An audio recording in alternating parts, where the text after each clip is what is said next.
Bismillahirrahmanirrahim. Assalamualaikum warahmatullahi wabarakatuh. Fitnah itu lebih kejam dari pembunuhan. Ada sebuah kisah, seorang pemuda datang meminta maaf kepada seorang ustadz yang telah difitnahnya. Mendengar itu, sang ustadz hanya tersenyum sambil bertanya, "Apa kamu serius?" "Saya serius, ustadz," jawab pemuda itu. Ustadz terdiam sejenak lalu bertanya, "Apakah kamu punya sebuah kemoceng?" "Ya Ustadz, saya punya." "Apa yang harus saya lakukan dengan kemoceng itu?" "Berjalanlah berkeliling lapangan sambil mencabuti bulu-bulu kemoceng itu. Setiap kali kamu mencabut sehelai bulu, ingat perkataan burukmu tentang aku, lalu jatuhkan di jalanan yang kamu lalui." Esoknya, si pemuda menemui sang ustadz dengan sebuah kemoceng yang sudah tak memiliki sehelai bulu pun. "Ustadz, bulu-bulu kemoceng ini sudah saya jatuhkan satu persatu sepanjang perjalanan. Saya berjalan lebih dari 3 kilo sambil mengingat semua perkataan buruk saya tentang ustadz. Maafkan saya, ustadz." Sang ustadz terdiam sejenak, lalu berkata, "Kini pulanglah dengan kembali berjalan kaki dan menempuh jalan yang tadi kamu lalui.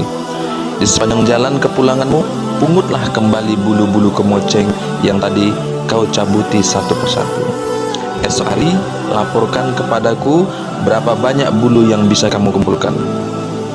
Sepanjang jalan perjalanan pulang, pemuda itu berusaha menemukan bulu-bulu kemoceng yang tadi dilepaskan di sepanjang jalan. Hari yang terik, perjalanan yang melelahkan. Betapa sulit menemukan bulu-bulu itu. Bulu-bulu itu tentu saja telah tertiup angin, atau menempel di bangunan-bangunan, atau tersapu ke tempat yang kini tak mungkin ia ketahui.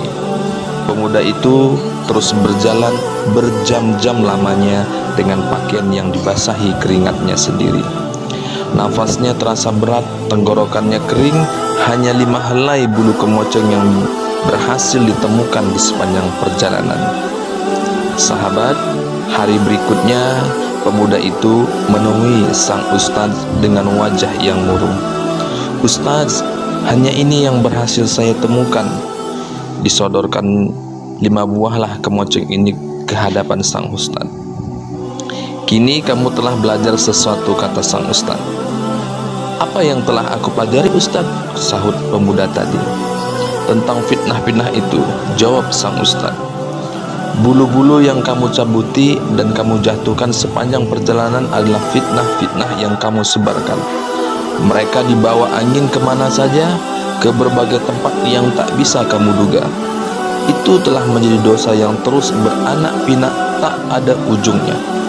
Meskipun aku atau siapapun saja yang kamu fitnah telah memaafkanmu sepenuh hati, fitnah-fitnah itu terus mengalir hingga kau tak bisa membayangkan ujung dari semuanya.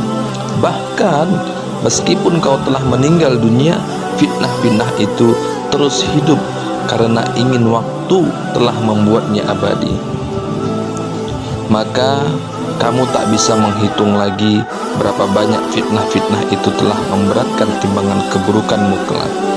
Jika kamu tahu tentang amal jariah yang pahalanya terus mengalir walaupun yang beramal sudah meninggal dunia, dalam hal fitnah juga berlaku dosa jariah yang dosanya terus mengalir walaupun yang memfitnah sudah meninggal dunia. Itulah sebabnya kenapa fitnah itu lebih kejam dari pembunuhan." Pemuda itu terkejut luar biasa, kemudian menangis terseduh-seduh. "Maafkan dan ampuni saya, Ustadz. Bertaubatlah dan mintalah ampun pada Allah. Mudah-mudahan Allah mengampuni dosa-dosamu."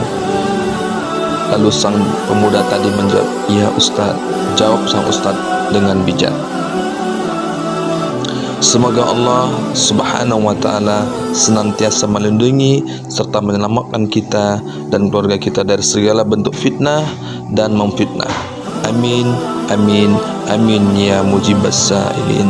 Assalamualaikum warahmatullahi wabarakatuh.